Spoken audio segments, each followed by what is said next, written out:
कंकाल का रहस्य। चौरा गांव के खेतों में इन दिनों खुदाई का काम चल रहा था। असल में इसी गांव से होकर एक अच्छी सड़क गुजरनी थी, इसलिए यहाँ खुदाई शुरू की गई थी।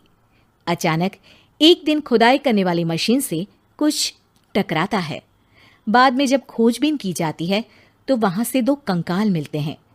पुलिस गांव के लोगों से पूछताछ शुरू करती है। आप लोगों को क्या लगता है ये किसके कंकाल हो सकते हैं? अरे साहब, हमें क्या पता ये किसके कंकाल है, आप ही लोग पता लगाइए। हम लोग तो बहुत ज़्यादा डरे हुए हैं। हाँ, हमारी फॉरेंसिक टीम अभी आ रही है। ये बताओ कि इस गांव के रहने वाला कोई जोड़ा गायब तो नहीं ना? क्योंकि शुरुआती जांच में तो ये बात सामने आ रही है कि एक कंकाल किसी पुरुष का है तो एक किसी महिला का। साहब, हमें तो बहुत डर लग रहा है। ऐसे कंकाल मिलने का मतलब गांव के आसपास ही किसी की हत्या हुई है या फिर किसी को जलाकर मार डाला गया है। हाँ साहब, हम अपने परिवार को लेकर बहुत ही ज़्यादा परेशान हैं। देखिए, आप लोगों की परेशानी हम समझ सकते हैं, लेकिन आप लोगों को पुलिस का सहयोग करना होगा, क्योंकि आपके सहयोग के बगैर हम ये पता नहीं लगा सकते हैं कि आखिर ये किसके कंकाल है और इनकी हत्या किसने की। ठीक है साहब, गांव के लोग आपका पूरा सहयोग करेंगे। हाँ साहब, पूरा सहयोग करेंगे। तो फिर ठीक है, हम अपनी जांच शुरू कर देते हैं। कुछ दिन बाद जांच रिपोर्ट आ जाती है। पता चलता है कि ये कंकाल करीब 20 साल पुराने हैं, यानी 20 साल पहले किसी जोड़े की हत्या कर शव को यहाँ पर दबा दिया गया था। इंस्पेक्टर राघव, ये बताओ कि 20 साल पहले की मर्डर मिस्ट्री क्या अब सुलझ सकती है? हाँ सर, क्यों नहीं, लेकिन अब सबूत और गवाह काफी मिट गए होंगे। मुश्किल तो होगी, लेकिन शायद किसी परिवार को इंसाफ मिल सके। इंस्पेक्टर राघव, आप बिल्कुल सही कह रहे हैं। किसी परिवार को तो इंसाफ मिलेगा ही और किसी को उसके किए की सजा भी मिलेगी। जी सर, मैंने तो जांच शुरू भी कर दी है। 20 साल पहले इस गांव के 2 जोड़े अचानक कहीं गायब हो गए थे। मैंने दोनों ही परिवारों के बाकी के सदस्यों से बातचीत शुरू की तो उन्होंने बताया कि उनके बच्चे शहर गए थे, लेकिन आज तक वापस नहीं लौटे हैं। लेकिन ये दोनों शव किस परिवार के सदस्यों के हैं, ये कैसे पता चल सकेगा? सर, मैंने डीएनए टेस्ट करवा लिया है। आज शाम तक इसकी रिपोर्ट भी आ जाएगी। अच्छा, ठीक है। उसी शाम को सर, डीएनए रिपोर्ट के मुताबिक ये दोनों ही लाशें चौरा गांव के रहने वाले प्रधान सुल्तान सिंह के बेटे और बहू की है। लेकिन इनकी हत्याएं किसने की है, ये कैसे पता लगेगा? इसी का तो पता लगाने की कोशिश में जुटा हूं सर। आज सुल्तान सिंह से मिलने भी जा रहा हूं। मेरा बेटा और बहू तो मेरे लिए सिर्फ यादों में ही रह गए थे। हमें उनकी लाशें तक नहीं मिल सकी थी। आज 20 साल बाद उनके कंकाल मिले हैं। मैं अब किसके लिए जीऊं? लेकिन सर, क्या आपकी किसी से कोई दुश्मनी थी? अपने बेटे बहू की हत्या के लिए आप किसे जिम्मेदार मान रहे हैं? अब मैं किसका नाम बोलूं?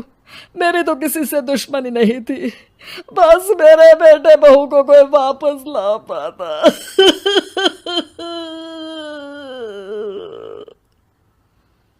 इसके बाद सुल्तान सिंह फूट फूट कर रोना शुरू कर देते हैं। सर, अब आप इनका अंतिम संस्कार करवा सकते हैं। कम से कम इनका शरीर ना सही, इनका कंकाल तो आपको मिला है। लेकिन हाँ, अगर आपको कुछ भी याद आए तो ज़रूर बताइएगा। मेरी तो बेटा अब उम्र हो गई है, लेकिन मेरे बेटे और बहू के हत्यारों का ज़रूर पता लगाइएगा, क्योंकि जब तक हत्यारे पकड़े नहीं जाएंगे मेरा मन नहीं मानेगा। सर, हमारी पूरी कोशिश रहेगी हत्यारे को पकड़ने की। लेकिन एक बात बताइए, उस वक्त आपको किस पर शक गया था? उस वक्त मेरे एक ड्राइवर को पकड़ा गया था, लेकिन सबूतों के अभाव में उसे छोड़ दिया गया था। अच्छा, और ड्राइवर पर कैसे शक हुआ था? क्योंकि उस दिन ड्राइवर छुट्टी पर था। उस समय लेकिन लाश क्यों नहीं मिल सकी थी? उस वक्त पुलिस ने बहुत कोशिश की थी, लेकिन दोनों की डेड बॉडी नहीं मिल सकी थी। ठीक है, हमारी तफ्तीश चल रही है, मैं फिर आऊंगा। इसके बाद इंस्पेक्टर वहां से चला जाता है और सुल्तान सिंह अपने बेटे और बहू की याद में खो जाते हैं। कुछ दिन बाद सुल्तान सर, एक बात बताइए, जब आपके बेटे बहू की हत्या हुई थी, उसी के आसपास आपके ही गांव का रहने वाला एक और जोड़ा उसी वक्त गायब हो गया था ना? हाँ सर, अलका और अभिषेक, वो भी मेरे बच्चों जैसे ही थे। तो फिर वो कहाँ है? उनका भी आज तक पता नहीं चल सका, लेकिन बताते हैं कि कुछ साल पहले अभिषेक को गांव के ही किसी आदमी ने मुंबई में देखा था, लेकिन फिर वो गायब हो गया। यानी अभिषेक और अलका की हत्या नहीं हुई थी, बल्कि उन्होंने किसी वजह से खुद ही गांव छोड़ दिया था। हाँ हाँ, हो सकता है, क्योंकि अभिषेक मेरे बेटे संतोष का अच्छा दोस्त था और उसका मेरे घर भी आना जाना लगा रहता था।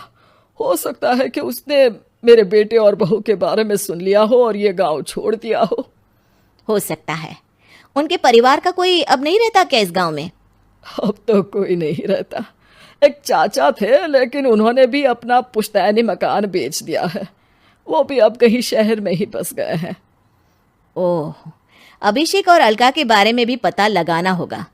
हो सकता है कि वही इस हत्या के बारे में कुछ बता सके। हो तो सकता है, लेकिन वो बेचारे तो खुद ही वक्त के मारे थे, वो क्या बताएंगे। फिर भी सर, जब केस दोबारा खुला है तो जांच तो करनी ही पड़ेगी, और इस बार तो लाशें भी बरामद हुई है। कुछ दिन तक लगातार तफ्तीश चलती रही। एक दिन थाने से सुल्तान सिंह को फोन आता है। हाँ, कौन बोल रहा है? सर, मैं कांस्टेबल तुलाराम बोल रहा हूँ थाने से। आपको थाने आना पड़ेगा। थाने? लेकिन क्यों? सर, किसी की पहचान करवानी है। अच्छा ठीक है, मैं दोपहर तक पहुंचता हूँ। सुल्तान सिंह दोपहर में थाने पहुंचता है। कई पुलिस के अधिकारी वहां मौजूद रहते हैं। सर, आपके बेटे की हत्या का रहस्य आज शायद सुलझ जाए। अच्छा इंस्पेक्टर राघव, पर वो कैसे? सर, उस आदमी को देखिए, क्या वही अभिषेक है? सुल्तान सिंह की आंखों में हैरानी से आंसू आ जाते हैं। हाँ सर, यही अभिषेक है। ये आपको कहाँ से मिला? सिर्फ अभिषेक ही नहीं, बल्कि इसकी पत्नी अलका भी इसके साथ है। मैडम, जरा अभिषेक की पत्नी को लाइए। जैसे ही अलका को पेश किया जाता है, सुल्तान सिंह जमीन पर गिर जाते हैं। सुल्तान सर, क्या हुआ आपको? आप अलका को देखकर गिर क्यों गए? सुल्तान सिंह सर पकड़कर बैठ जाते हैं। ये अलका नहीं, बल्कि ये तो मेरी बहू रितु है। पूरा थाना एक दूसरे का मुंह देखने लगता है। क्या? इसके बाद हर किसी को दो कंकाल और हत्या का रहस्य समझ में आ गया। अभिषेक और रीतू ने मिलकर संतोष और अलका की हत्या की थी और लाश को जमीन के नीचे दबा दिया था। आज 20 साल बाद इस हत्या का रहस्य खुल सका था कि अवैध प्रेम संबंध में दो मासूमों की जान गई थी।